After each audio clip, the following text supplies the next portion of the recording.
Whether it makes you laugh, cry, scream, or fly, there's a song for every emotion. We're Mike and Priya, and we talk about the songs that make up the soundtrack to your life, because life is in the lyrics.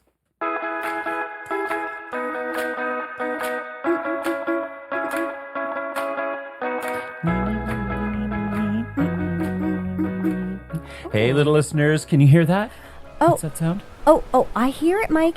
The dulcet tone of seagulls squawking in the sky. Yeah. The waves crashing into the shore. Yeah.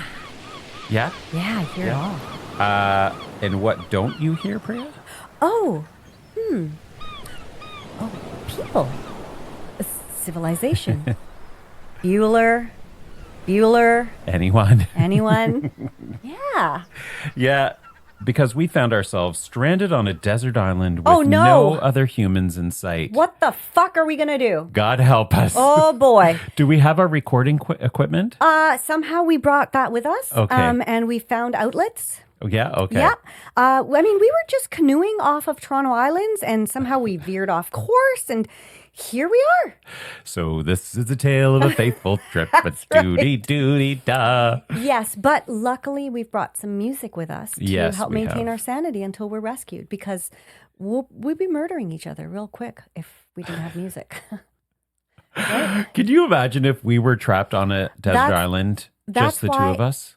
That's why I said we're both together as opposed to two separate desert islands. I think it's more interesting to see what music did we pick, and could we come together? Let's just put the music aside and just for a moment contemplate what it would be like to to be stuck somewhere with me. Right. And for me to be stuck somewhere with you. Okay. Now, I'm going to look at the positives, okay? I know that you went straight to the negatives, just the way you said that, and the look on your face, but I'm a positive person. I'm going to Ted Lasso it right here, right now, because I've been watching the show, and I believe in kindness and positivity. So I think on the positive, you could build us a fort easily. Oh, I see. You could probably also cook us stuff with what we found. I am very good directionally. So if we had to go and explore the island, then I would be able to find our way back to where we crash landed. Okay. And I think that even though I can be, I can have a calm head in a lot of situations. Oh, really? You wouldn't expect it. Yeah. Yeah. Every 3 hours, you're not very calm. Didn't I say you were going to be cooking? That's your responsibility, bitch. If I get hangry, that's on you. Little listeners, let me tell you, in like the almost 30 years that I've known this woman, when she is hungry, it's not good. It's not good. It's not pretty. I admit it. You're beastly. Yeah. Yeah. Okay. So let's just hope this desert island has some stuff to cook, because if it's like one fucking palm tree and a mound of sand, we are cooked. Well, that's, I think, the biggest problem is that neither one of us is very familiar with like wild foliage and stuff that's edible. Like if we saw mushrooms, neither one of us would know if they're edible or poisonous. Probably. True. I would probably serve it to you to find out. Yeah.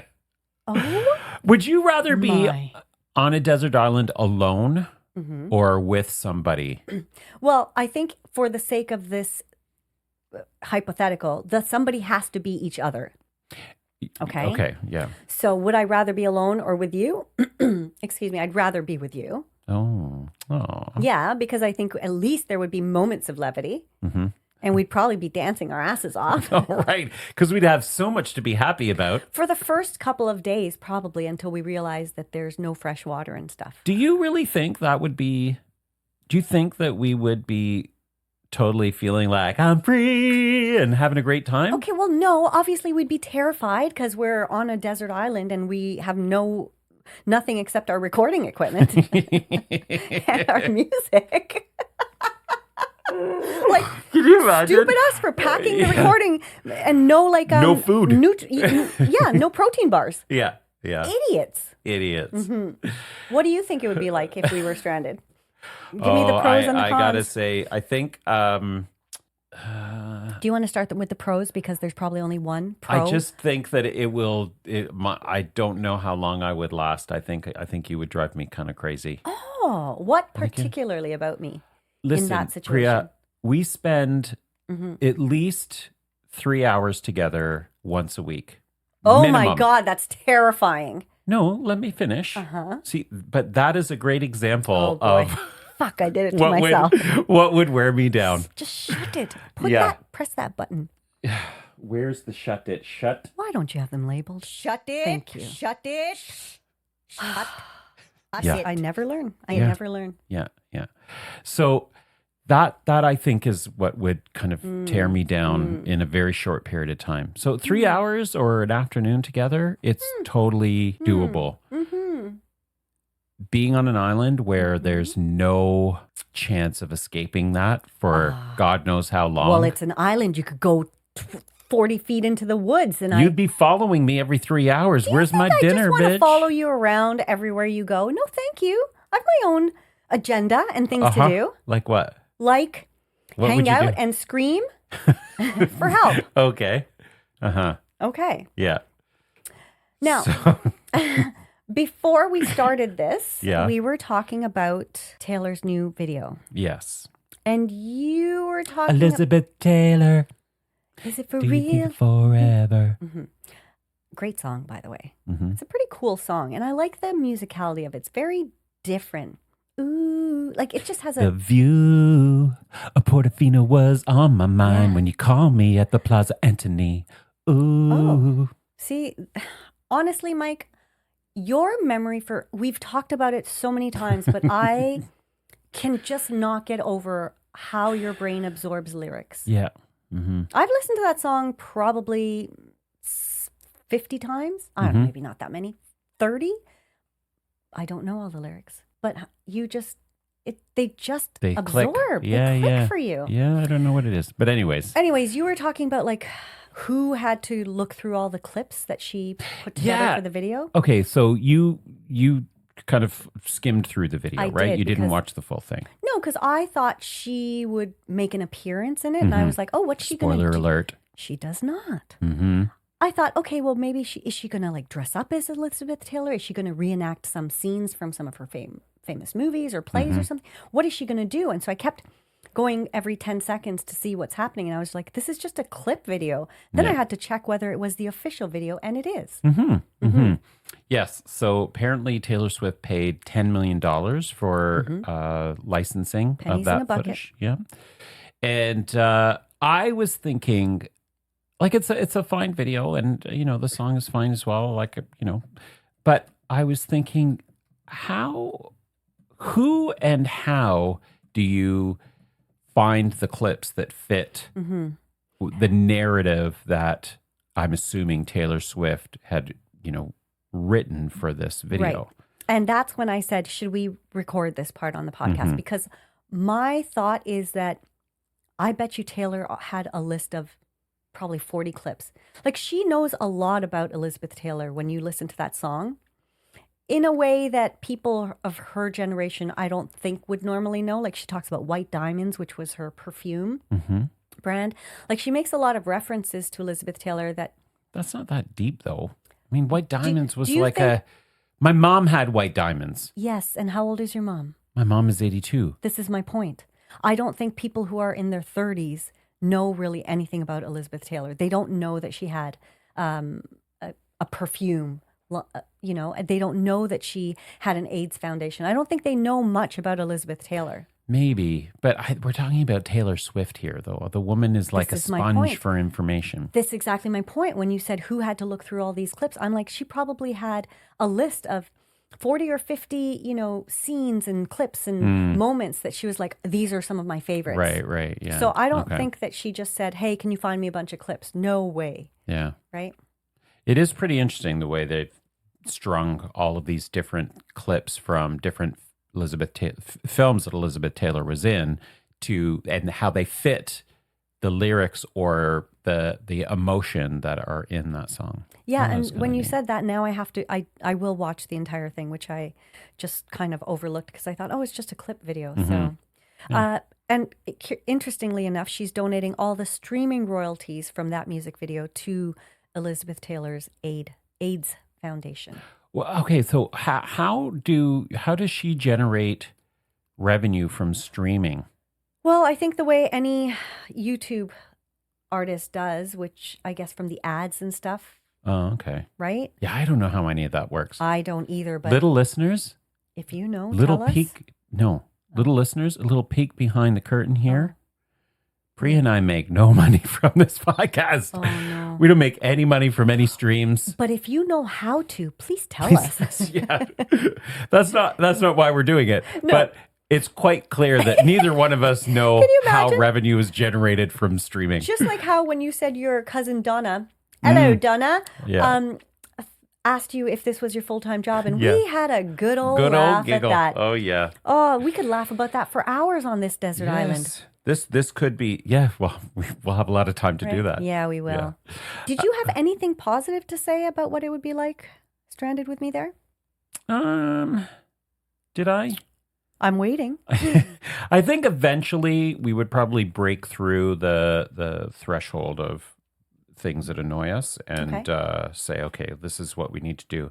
Yeah. I think one of the biggest challenges would be just you being bossy all the time, and that would be hard for me to deal with on a regular. Like, I'm not escaping that. That would be really challenging for me. I'm just being honest. And I think your grouchiness would be the hardest thing for me. But this is the thing. You can't even respond to that comment in a way that's not with another, okay, well, I'm going to tit for tat here. Well, if you can't stand my bossiness, I'm not going to stand your miserableness. No, but I started with some pros. I know. And now I'm saying my con.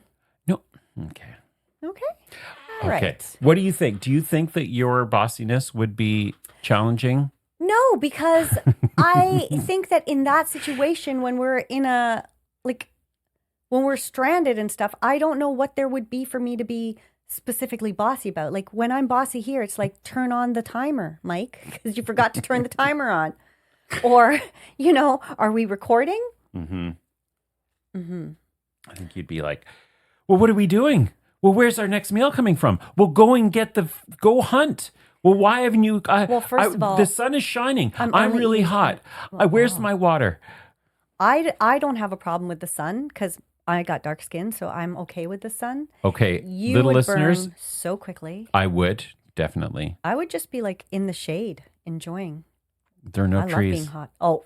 Well, that's ridiculous. We'd die of sun exposure in like the first day. It's true, we would. Yeah, okay. If we didn't kill each other, we would die of sun exposure. That is true. Yeah. But let's think of if we were on this island, what would we take? Like we said 5 albums or artists that we would take with us. So I am very curious. Yeah. Very curious to see who made your list. Okay, well, I took a bit of a different approach to this because I had a hard time coming up with artists, like to think about just artists and narrowing it down to that. Okay. So my approach, and I believe the title of this episode or the theme was around a playlist. Desert Island playlist. So I interpreted that as being, this is the one playlist that I could take to the island. Interesting. Okay. And what would be on that playlist? So I didn't narrow it down to 5. That's not really narrowed down at all. That's basically saying you could add 1,000 of your favorite songs to that playlist. Okay. I think there was just a semantics issue here.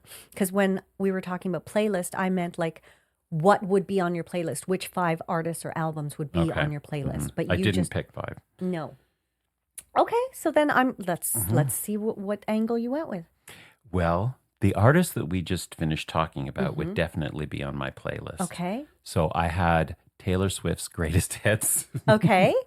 So there'd be a selection of the songs, and the way I kind of approached this Desert Island playlist was around not necessarily genres, but moods of music. Yeah, same.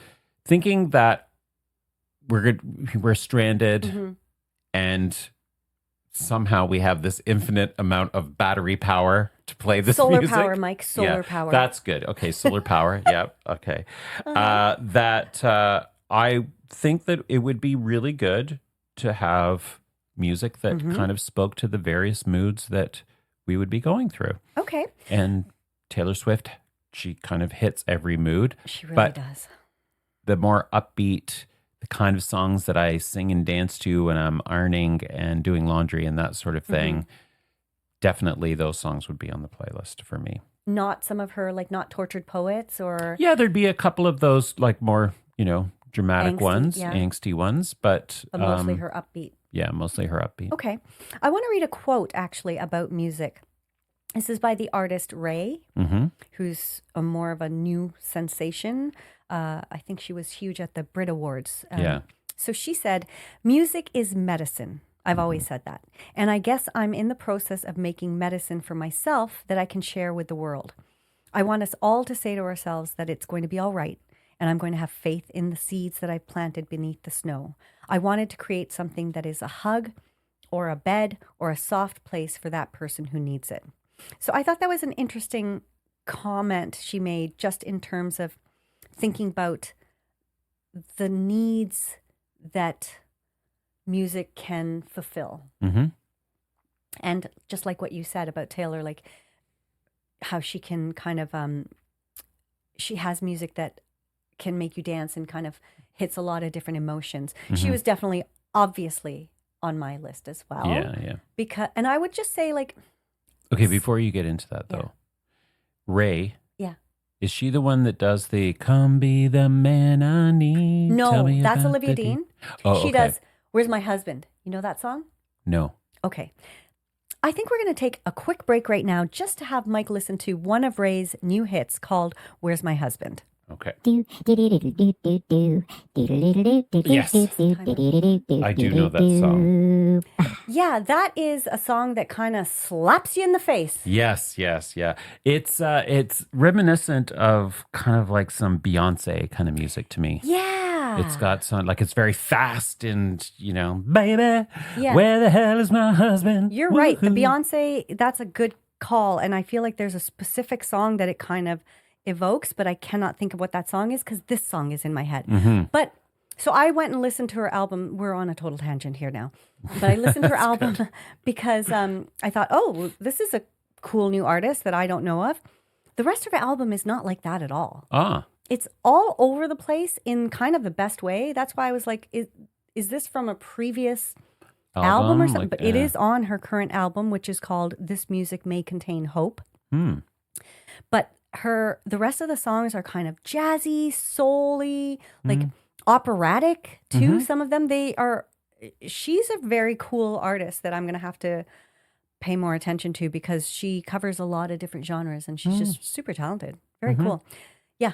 That song. And would that be on your Desert Island? I don't know her music well enough to add her yet, but I feel like she might make the cut. Yeah, that album might, because it was pretty extraordinary listening to something where every song is different, as opposed to something like Tortured Poets, where there's fucking 30 songs and it's 2 hours, but they all have sort of a similar vibe, even though they don't all sound the same. But yeah, they have kind of a similar vibe. The songs on Ray's album do not. Really. Yeah. So. Okay, so who else would you have on your list? Okay, well, do you want to guess another artist that would be on mine? Beatles. Yes. Yeah? Yeah, they would definitely be on there for a very similar reason that Taylor is on there, because I feel like their eras of music, and we just talked about them last week, were very distinct. So there's a lot of different feelings I can kind of get from their music. There's the happy poppy early stuff, and then there's the more kind of this sort of their psychedelic era has some just, I think, really cool songs. I know not your favorite era of theirs, and then their later songs were just really the writing is just so crazy good. Like it's so metaphorical, like Eleanor Rigby and Sgt. Pepper, and like some of these songs, the stories are just like, what is he writing about? Paperback writer? Like, what are these characters and stuff, which I find similar to what Taylor does often in a lot of her songs, she writes about characters. Mm-hmm. Obviously, she writes a lot about her own life, but some of the characters in her songs are really engaging. Mm-hmm. And it's just like, oh, it's just a little snippet of a little short film, all these different things. So those two artists for sure would be on my list. But I, like you, did not take I didn't say like 5 albums because I found that an impossible task to say. I don't even know if I could just pick one album of Taylor's or the Beatles. Could you pick one of Taylor's? Like if you had to pick one album, what's your favorite album? Oh, yeah, I don't know if I could because there are songs that I like and songs that I don't like on all of the albums. Mm-hmm. And one of the thoughts that I had was like, do you think you get sick of Right.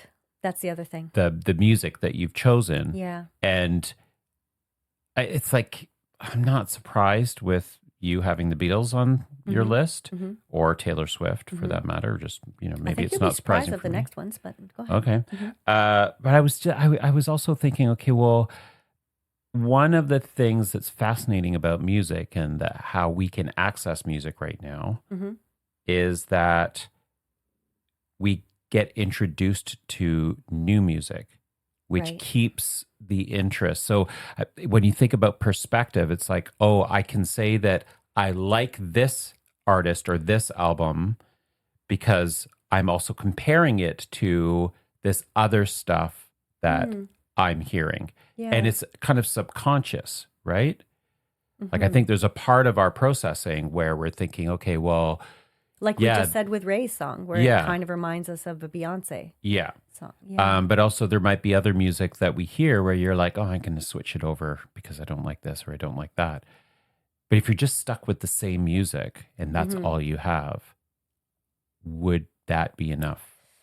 And that's the thing about their catalogs. The Taylor and Beatles catalogs are so extensive. I remember once being on a road trip and my ex and I were in the car and we were just like playing a game of let's name Beatles songs. Oh, yeah. And we got to 100. Like we got to over 100 different songs. I couldn't even believe that they had. I know their artists have a lot of songs that aren't famous as well as songs that are famous, but I couldn't believe that I knew 100 Beatles titles. Right. And I'm sure with Taylor, I actually think it'd be fun for you and I to play that game. Okay. I'm sure that there would be over 100 that we could name there too. Don't you think? For sure. Yeah. But that's insane to me. Yeah. To think that somebody could have 100 well-known songs. Well, and just think about how many songs they have in their catalog. Right. Songs that we don't even know about. Songs that they've never released. Yeah. Never recorded. Yeah. All those vaults. All those vaults. Yeah. So one of the other kind of not genres, but moods that I'd be looking at is something that's mellow, not melancholy, but something that's kind of mellow. Okay. So I had introduced an artist a couple of episodes ago, maybe about 5 or 6 episodes ago, Harrison Storm. Yeah. And so I've been listening to a lot of his catalog, and that kind of music definitely would be on my playlist because it is a good variety of kind of, that music that you can just have on, and it does make you dance, but it just, fills a really nice space. Right. And gives you a really good feeling or... because sometimes I'll listen to it when I'm walking to work because it does something to my mood. Right. And so that type of music I would want on my playlist as well, because sometimes, and I think probably most of the time if we're on an island, we're going to need something to just kind of temper and make things. Especially after I've annoyed you after the first 5 minutes. I'm just going to put my earbuds in and you'll be bossing me around and... I'm going to walk into the treeless forest. Yeah. To escape. I'll be like, I can see you. You're right over there. Yeah. I can still see you. Yeah. You better be foraging for Yes. vegan something or other. Oh, only plants. Do you think you'd still be a vegan? I guess it comes to a point where it's like you're going to starve or you're going to eat something, but right. Like don't ask me to catch anything. I wouldn't be able to do that. Ugh. Yeah. I mean, Kaya seems to think she can survive off eating tree bark. Mm-hmm. So maybe I could too. Like she is forever just stopping and just chewing on trees. Mm-hmm. Does Riva do that? She likes to chew on sticks. Okay. So sticks I see a lot of dogs doing. Mm-hmm. Kaya goes up to the tree and starts gnawing on the bark and pulling pieces off and eating it. No, my dog doesn't do that. She's like full pieces. She's insane, that one. She is special. Yeah. They're all special. Yeah. Aw. Okay, so here's one that I think you might be surprised by. Mm-hmm. John Williams. Who's that?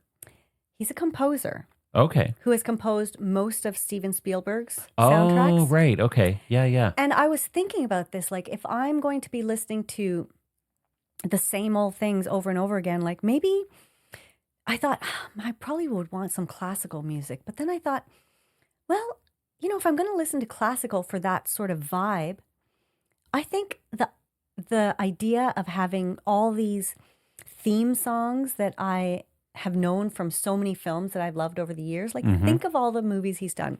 E.T., all the Raiders of the Lost Ark, he's done Jurassic Park, like his catalog is crazy and they're all so different. And I just feel like I would be able to go down different areas of memory lane listening to them and kind of replay those movies in my mind. Right. Yeah. So it'd be a little bit of an escape in a different way. Yeah.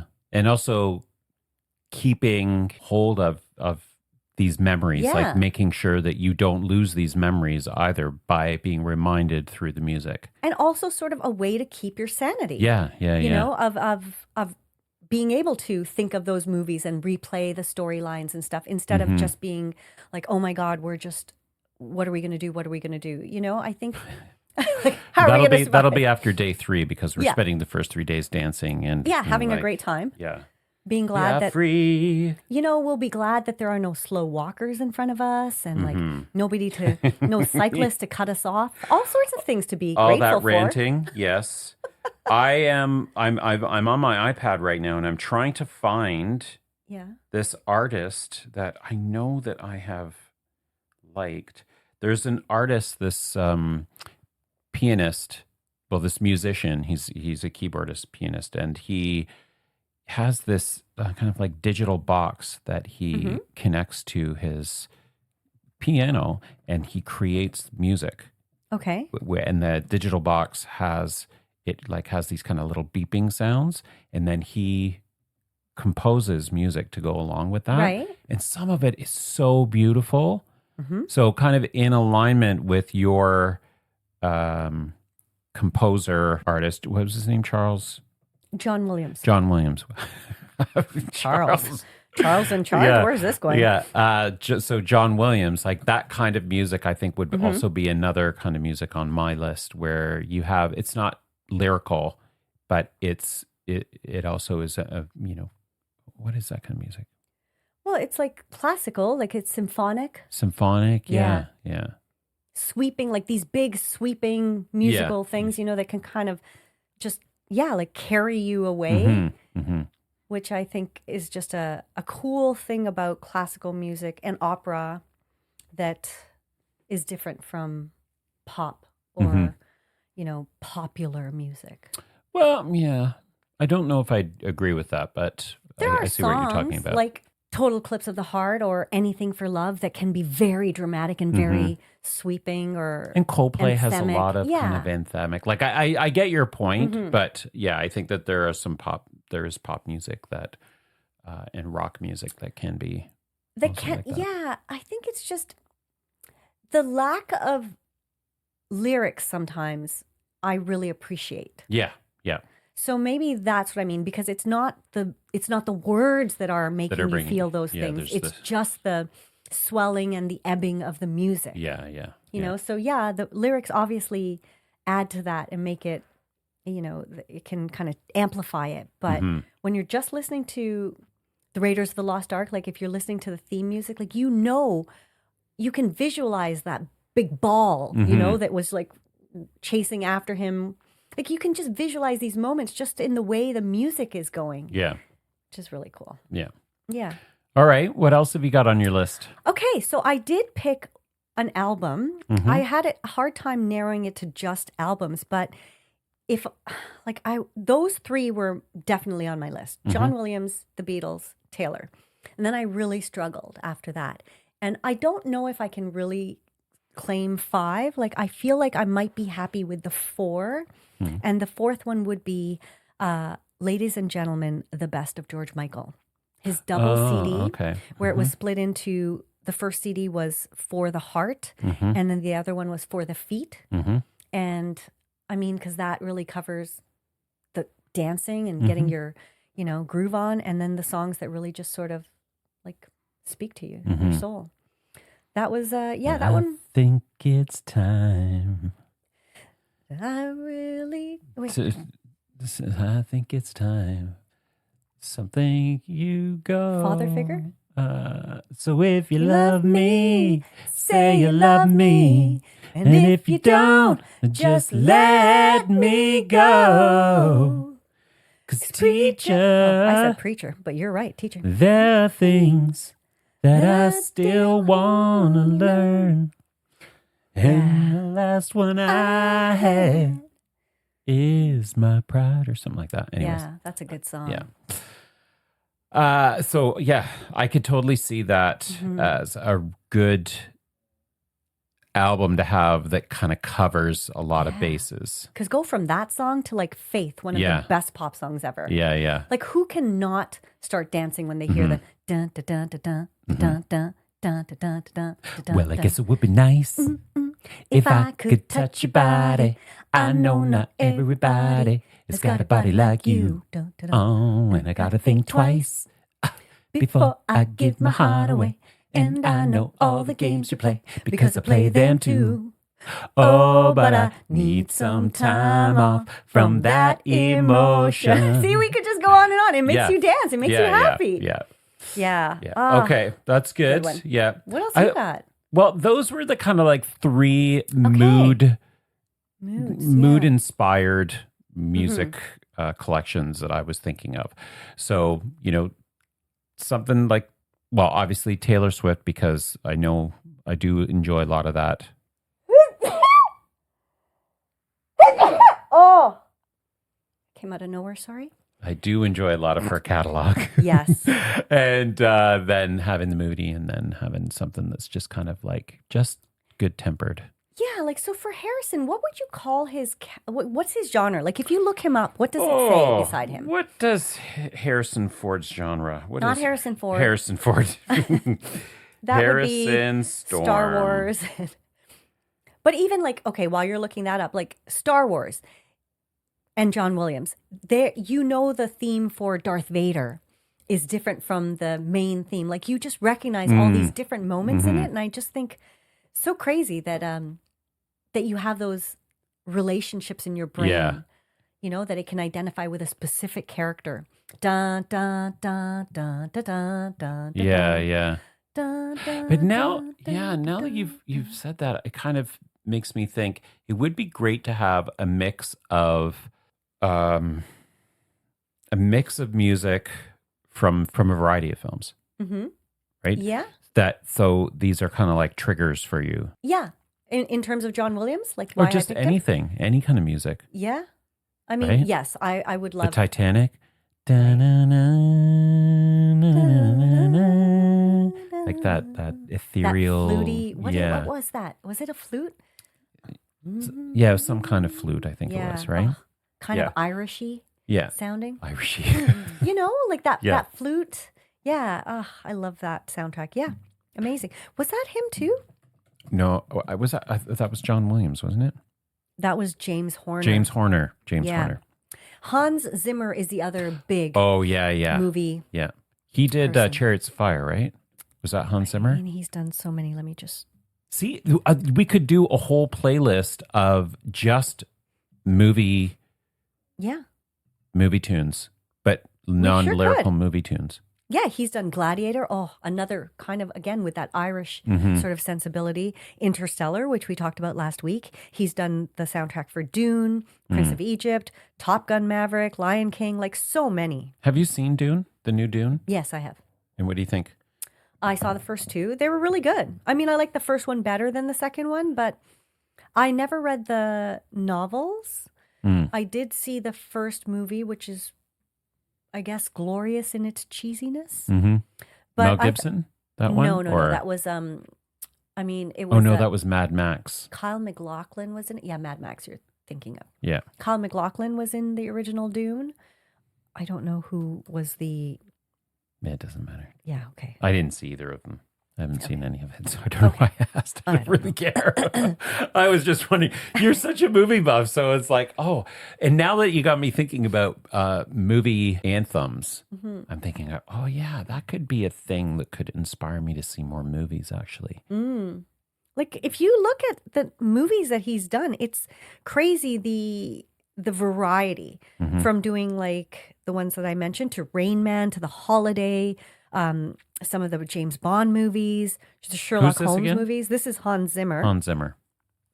Yeah, but then if we look at John Williams, you know, as I said, he's done all of Steven Spielberg's movies, but then he's done a bunch of other ones like Home Alone, Harry Potter. Oh. Like all those ones. Oh, yeah. I bet you there'd be a lot of Harry Potter. Yeah. Just, you know. Yeah. It could take you into all these little Fiddler on the Roof. Oh, my God. Matchmaker, matchmaker, make me a match. Find me a find. Catch me a catch. But that's got lyrics in it. Well, yes, I know. But I'm just saying from Fiddler on the Roof. It's a musical. Like, started off as a musical, which we will be talking about. Yes, in an upcoming episode. Yes, that's right. All right, you asked me about Harrison Storm and what his genre is. It's indie folk and acoustic folk pop. Okay. Those would be the two genres that he'd be classified under. Okay. So that indie folk kind of vibe for sure would be a good vibe on an island, I think. I often, when I'm just, if I'm writing an article or something and I want something in the background that's not too catchy, but just chill, but still has lyrics, I will say acoustic or coffee house. And that kind of music often comes up on those playlists. It's a really nice, it's like fireplace vibes, right? It's just chill. Yeah. But not like melancholy and depressing. Yeah. Right? Yeah. And that's okay. Taylor has some of that. Yeah. Like if we want that. Yeah. Well, I was going to say Death Cab for Cutie. I know them, but I could not name a song. That's kind of a little more depressing kind of music. Okay. Yeah. I'm surprised that you didn't say like Robin, or maybe not even Robin, but you didn't say Carly Rae Jepsen. Yeah. Why is she not on your list? Well, she would be, but I guess I was also trying to be like, okay, well, if I have to pick and I have like, okay, this is my pop genre, then I was thinking Taylor Swift. Okay. And then, you know, like the other sort of moods that I was trying to go for, like I didn't want to have a whole bunch of pop and then a whole bunch of, right? Well, yeah. I mean, I guess in a way that's, again, why I picked Taylor and the Beatles, because they're not just one thing. Like they have a lot of upbeat, but, you know, Taylor has a lot of very sad. She has a lot of very nostalgic, a lot of very beautiful, you know, like she just covers the whole gamut of human emotions. Are we allowed to bring books? Oh, God. We could do a whole separate thing on books or like even shows or something if we had to pick 5 movies or something. But yeah, tell me what books you would bring. Yeah, I don't have that, but I was just wondering if we could. Well, if we were allowed to bring one book. Oh, yeah. What would that book be for you? You know what? I was thinking of this, actually. I was like, what other things would I bring with me if I could bring 5 books or something? I definitely know that one book would be Tuesdays with Morrie. Oh, okay. Have you read that? Yeah, long time ago. Yeah. I read that book every few years to just remind me of like really what the point of being human is and the things we should focus on. And I just had Danielle read it. Yeah. She hadn't read it before and she loved it. It's I love that book. Yeah, it is good. I think everybody should read that book. Do you have anything that comes to mind for you though? Oh, I don't know. It's like I don't know like I can't think of a specific book, but I would probably want something that's a bit escapist. What about Heated Rivalry? You just read all those books. Yeah, they're fine, but they're just kind of like fluff books, really. I would want something that I could escape into. Yeah. That would distract me from the reality and take me somewhere. Yeah, and Tuesdays with Maury definitely wouldn't do that because it's very much about like humanity, and it's not an escapist kind of book, but I feel like it's one of my favorite books. It'd be hard to think of what would be a good like beach read. Is that what you mean? Just something like No, like that's like the Heated Rivalry series. That's all beach read. So right? When you say escapist, like what do you mean? Take you in what way? Escaping to what? Escaping from the current situation, the reality that I'm in. So something like maybe a Harry Potter kind of book, like something that's so fantastical and different that it's obviously not real, but it completely takes you out of the current situation, which is I'm stuck with this bossy 5 foot. Excuse me? 3?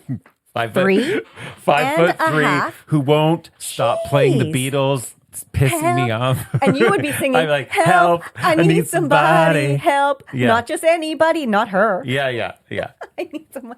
Yeah, the Harry Potter anthology would be a good one. Yeah. But that's a lot of books. Big books. I They're mean, heavy. How did we get to this island? That's how we got that. Our fucking boat sank because we brought all those books with us. Well, and the equipment. How big was this boat? It was a canoe. It was a canoe? It wasn't a well-planned trip. Why? We were just going to the island. We're like, let's go to picnic on Center Island. Yeah. And then we lost our way. Yeah, God. God damn it when that happened. So really the island, where is this island? No, where I'm on are we? Center Island. Oh, okay. And then somehow we just... drifted off? It's probably we're in Hamilton, but we don't know. Or one of the 1,000 islands. One of the 1,000 islands. One of the tiniest ones. Yeah, okay. Yeah, you know when you go to Muskoka and you like you boat around and you see all these tiny little islands in the middle of the lake? Yeah. We're on that. Okay. But we think we're stranded. Right, yeah. It's funny, did your brain automatically go to tropical on a desert island? Because you did say we'd be sunstroked. Yeah, because I can't, I guess are there other kinds of islands? Well, you just said no. Like, what if we got stranded on a we did say desert island. Did we say desert island? We did, well, more like deserted island. Yeah, because what is a desert island? Well, yeah, I don't know what that means because is it a desert? Can you have a desert in the middle of the water? Oh. We're breaking our brains now. We're really too stupid to answer that question. We are very stupid people sometimes. No, but I mean, are there islands in like the Antarctic? I would not want to be ending up there. Oh God, no. Yeah, but surely there are. There's got to be islands all over the place like that. Yeah, right? Yeah. How about the Galapagos? Maybe we'll end up there. Oh, the dinosaurs. Yeah, that's true. Too many. And definitely not Australia because there's too many things that could kill us there. So, yeah, I think like one of the 1,000 islands is our best bet. Okay. So basically, we're in we're still in Canada. Somewhere off in Lake Ontario. In Lake Ontario. Well, Scary I think waters. the 1,000 Islands, they're in Kingston, right? Yeah, they're on the St. Lawrence, aren't they? That's the part of the St. Lawrence. See, here again, we are so stupid. We don't even know our geography for our local area. I don't know. All right. Yeah, should we wrap this up? What do you think? Yeah, and you know what? I feel like we have the perfect song to sing for that. Okay, but before we do, little listeners, what did you think of this episode? What would be on your music, your deserted island music playlist? What songs would you have? And write in and tell us who they are. Yeah. How can you do that? Priya, tell them how they can do that. You can send us an email, folks, at lifeisinthelyrics@gmail.com. Mm-hmm. You can slide into our DMs. Mm-hmm. That is a direct message on the Instagram. It is our one and only social. And that is The Little Podcast, LIITL. You got it. Right. Okay. I was like, wait, is that correct? Yes, it is correct. It is. Okay, guys. Well, we'll see you next time. Islands in the stream. That is what we are. No one in between.